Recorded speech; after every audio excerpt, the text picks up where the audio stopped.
E voltamos a falar do debate que foi realizado na TV Bandeirantes. Dentro dos estúdios, a atenção dos convidados se voltou para uma discussão entre o deputado André Janones e o ex-ministro Ricardo Salles. Vamos acompanhar. Nem mesmo a proibição de plateia durante o primeiro debate das eleições deste ano evitou discussões entre os apoiadores dos candidatos. O ex-ministro Ricardo Salles e o ex-deputado André Janones protagonizaram um bate-boca nos primeiros minutos. O ex-presidente Lula respondia a uma questão sobre meio ambiente, quando Salles, que comandou a pasta, vaiou a fala.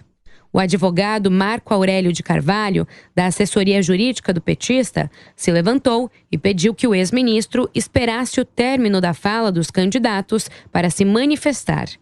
Logo em seguida, Janones foi até a cadeira de Salles, fazendo uma gravação com o celular, e a discussão começou. A confusão nos bastidores do debate ocorreu neste lounge, onde os convidados dos candidatos acompanharam o debate.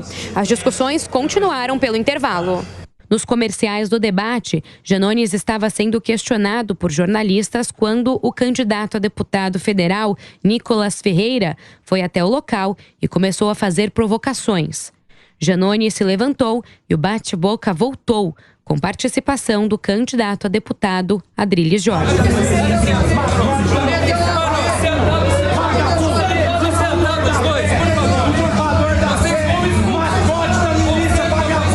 Algumas pessoas pediram que eles fossem retirados do local. No intervalo seguinte, seguranças fizeram uma barreira humana entre as cadeiras dos apoiadores de Bolsonaro e Lula. E para comentar essa confusão, mas também o que de mais importante aconteceu no debate realizado ontem à noite na Rede Bandeirantes de televisão, Amanda Klein, analista do Grupo Jovem Pan, a quem eu agradeço demais pela participação. Também com a gente, Roberto Mota, muito bom dia. Começo pela Amanda. Amanda, você esteve lá, né? Essa confusão nos bastidores, temperatura altíssima, troca de insultos, enfim, esse episódio em especial dá o tom de como será a campanha. Bem-vinda. Oi, Daniel, bom dia a você, Adriana Mota. Exatamente, Daniel, eu estava lá, aliás, eu acho que eu estava numa posição privilegiada no momento dos dois embates. No primeiro embate entre o Salles e o deputado federal André Janones, eu estava sentada exatamente atrás do Salles, na fileira ou duas fileiras para trás, e aí começou essa provocação, essa troca aí de ruído, de acusações entre os dois, foi logo no primeiro bloco do debate, no iniciozinho. O que acontece, Daniel, é que muita gente estava apontando o celular e gravando o tempo inteiro, tanto o deputado André Janones como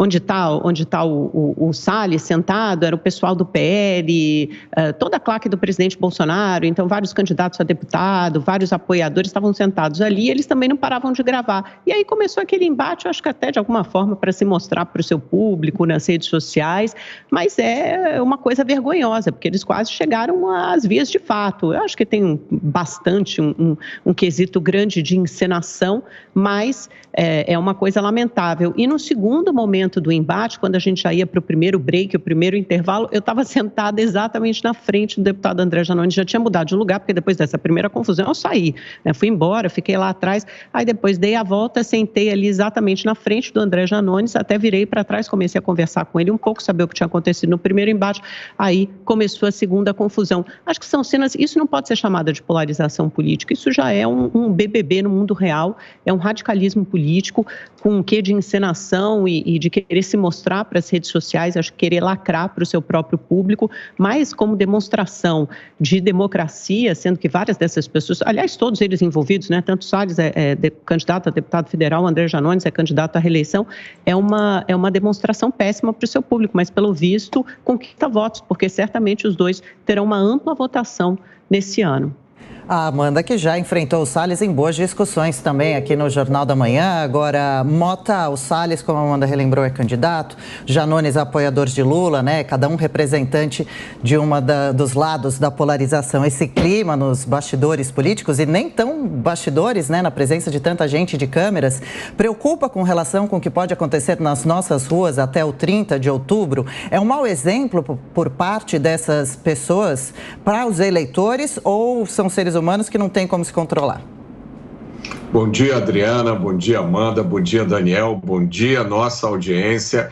Eu não vi nada demais, Adriana, eu acho que isso faz parte do jogo, num embate como esse, num momento em que a gente está, é normal que os ânimos se exaltem, é normal a gente assistir algumas atitudes que são atitudes desrespeitosas, e um político fica, às vezes, numa situação muito difícil, né? Se ele não reage, se ele não demonstra indignação, ele pode ser percebido como se estivesse passando recibo.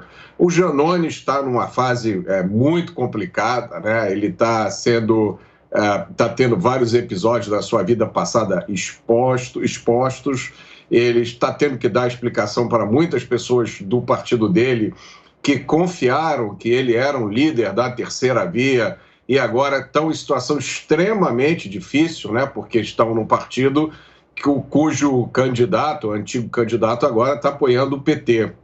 Então, o Giannone, o comportamento dele nos últimos dias, ele está louco atrás de criar fatos como esse para desviar a atenção das pessoas. E tudo tem um limite, né? Não só para um político, mas como uma pessoa. Tudo tem um limite. Chega uma hora em que você tem que dar um basta. Eu não acho que isso tem nenhuma implicação por o tom da campanha. Isso é normal, acontece em toda a campanha. Bom, só trazendo alguns dos nomes aqui, por sua vez, o ministro Salles foi chamado de bandido, de vagabundo, também de miliciano. Já o Salles chamou o Giannone de biscoiteiro e rachanones. Pois é, agora queria também tratar da questão que envolve o debate propriamente, né, Amanda? Como você viu a performance dos candidatos? Alguém se destacou a ponto de você cravar, esse foi o vencedor? Ou você acha que eles acabaram tendo uma posição ali que a gente pode considerar que todos mais ou menos tiveram um desempenho mediano? Porque, assim, Lula e Bolsonaro acabaram sendo os mais acionados, isso foi claro. Os candidatos que têm um percentual menor nas pesquisas acabaram falando menos, mas também optaram em atacar os dois. Como você viu esse desempenho dos candidatos? Alguém venceu? Daniel, acho que é difícil da gente decretar um vencedor e um perdedor, mas eu acho que tem aqueles candidatos que saíram melhor e os candidatos que saíram pior. E, curiosamente, nesse formato de debate, em que você tem exatamente o mesmo tempo para todos os oponentes, às vezes os candidatos que têm um menor índice de rejeição, os chamados nanicos, acabam tendo uma exposição e se destacando mais. E foi exatamente isso que aconteceu. Se eu tivesse que dividir, eu diria que os dois principais contendores, tanto Lula quanto Bolsonaro, esses dois que vocês estão vendo na sua tela, foram os grandes perdedores da noite por motivos diferentes. O presidente Bolsonaro começou bem, foi o primeiro a perguntar, dirigiu a sua pergunta ao ex-presidente Lula e foi no tema que é considerado o calcanhar de Aquiles do rival, que é a corrupção. Fez uma pergunta contundente, enfática, e o Lula tergiversou. Ele hesitou na hora de responder. Ele tentou apontar para melhorias que foram feitas durante o seu governo, no combate à corrupção, lei de acesso à informação e uma série de leis, independência da Polícia Federal, autonomia do Ministério Público, lista tríplice. Ele respondeu dessa forma.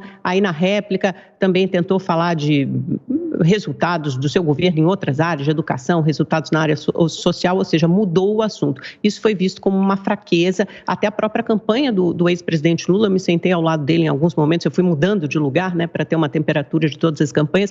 No momento em que eu me sentei ao lado do pessoal do ex-presidente Lula, eu vi claramente que eles também achavam que o Lula não havia respondido, se saído bem nessa resposta. Só que aí o problema foi que o presidente Bolsonaro perdeu quando ele atacou a jornalista Vera Magalhães. Ele a chamou de uma vergonha para o jornalismo brasileiro. E aí sim, esse foi o grande momento. Esse momento, eu acho que assim, foi o momento que decretou a derrota do presidente Bolsonaro no debate, porque depois disso passou a ser um debate sobre misoginia, e é justamente o seu ponto de maior vulnerabilidade, como o presidente se sai entre o eleitorado feminino, a rejeição que ele tem entre esses eleitores. E nesse momento, as duas candidatas mulheres, tanto Soraya Tronic quanto a Simone Tebet, vieram em uma espécie de desagravo a jornalista Vera Magalhães e depois a Simone Tebet, as duas em falas contundentes. Primeiro a Soraya Tronic, que saiu com aquela, né, de que ele era tchutchuca com outros homens e tigrão para cima de mulheres, mas que a Soraya Tronic sabia virar uma onça também, que ela estava muito brava com aquela postura do presidente Bolsonaro.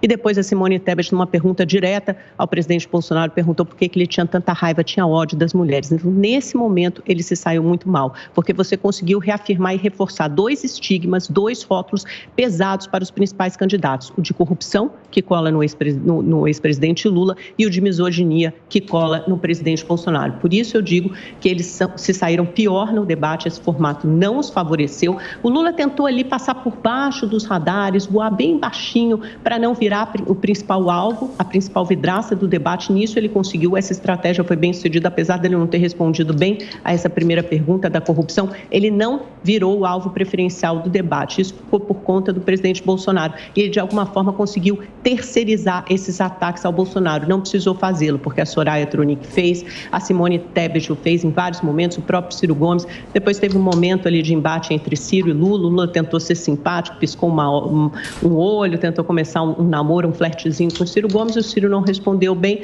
mas o Lula, pelo menos, não se saiu mal nessa parte. Então, olha, entre mortos e feridos, salvaram-se todos, crescem as mulheres, tanto que as pesquisas Qualis, que a Datafolha fez no momento, a Quest também fez, indica justamente isso, que as mulheres se saíram melhor e os dois principais não saíram bem. É isso, e ainda sobre a pergunta do Daniel, a Datafolha fez uma breve pesquisa que, segundo os entrevistados, a Simone Tebet foi a melhor no debate, o Bolsonaro o pior. Agora eu queria que o Mota também desse a sua versão com relação ao ataque. Foi um ataque à jornalista? Mota, o Bolsonaro tem problemas com mulheres? E lembrando que a Simone Tebet também falou que o país precisava de uma mulher para organizar a casa, o que foi mal visto, dando a entender que mulher é aquela que faz os serviços domésticos, né? E sobre corrupção, por fim, Mota, o Lula disse que criou inúmeros programas contra a corrupção. Bolsonaro disse que ele implementou foi a cleptocracia para conseguir apoio de parlamentares, que foi o governo mais corrupto da história. Em quem acreditar? Pois é, Adriana. Vocês sabem que eu não sou muito fã dessa polícia politicamente correta do discurso, nem para um lado nem para o outro, né? O que a gente viu nesse debate, o resumo, foi mais uma tentativa de ataque coordenado ao presidente. Não deu muito certo. O que a gente viu foi a velha política, repetindo sempre as mesmas ladainhas. Nós vimos militantes políticos disfarçados de jornalistas. Achei isso muito ruim. Achei o nível de algumas perguntas que foram feitas primário. Perguntas que não resistem a uma pesquisa no Google. O candidato do PT falou sem convicção nenhuma.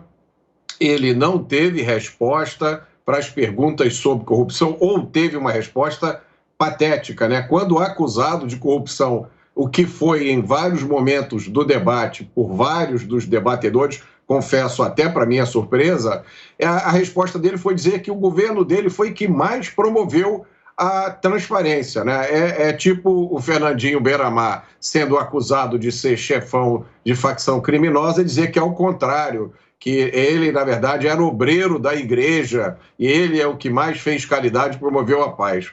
Então, é uma resposta que não convence e me surpreendeu, porque um candidato com o aparato de marketing que ele tem, que já deveria esperar esse tipo de pergunta, a gente esperaria uma resposta mais consistente, mais preparada. E aí tem a grande pérola do debate, né? Nós descobrimos nesse debate que a justiça brasileira tem mais duas instâncias, porque o candidato do PT disse, além de dizer que ele foi considerado inocente pela Suprema Corte, o que eu não sei como classificar, né? Eu não vou dizer que é fake news, porque eu não acredito em fake news, mas é uma mentira, ele não foi considerado inocente. O STF anulou os processos criminais sem nenhuma manifestação sobre o mérito. Mas, enfim, além de dizer isso, ele ainda disse que foi inocentado pela primeira instância da ONU e pela segunda instância da ONU. Assim, é uma afirmação tão insultuosa à inteligência de quem está assistindo o debate que não dá nem para comentar. Enfim, achei que os outros candidatos tiveram muitos erros, poucos acertos. Esse bate-bola da Soraya com a Simone Tebet. A Soraya teve momentos muito ruins, né, quando usou essa expressão chula. Realmente não é de se esperar que o senador da República use a expressão que ela usou, que a Amanda já citou, né, dizendo que o presidente foi tchutchuca com outros homens e durão com mulheres. Se o presidente fosse misógino, ele teria dado uma resposta para ela neste momento que teria sido muito ruim ali, né? Mas, porque essa expressão da Soraya foi uma tentativa de baixar o nível do debate, né? E vou lembrar mais uma vez, o presidente Jair Bolsonaro foi o único que colocou na mesa o que eu acho que é a grande questão do momento, que é a liberdade de expressão, o ativismo judicial desenfreado. Ele falou sobre a operação contra os empresários, os outros candidatos todos ficaram mudos ou deram resposta errada.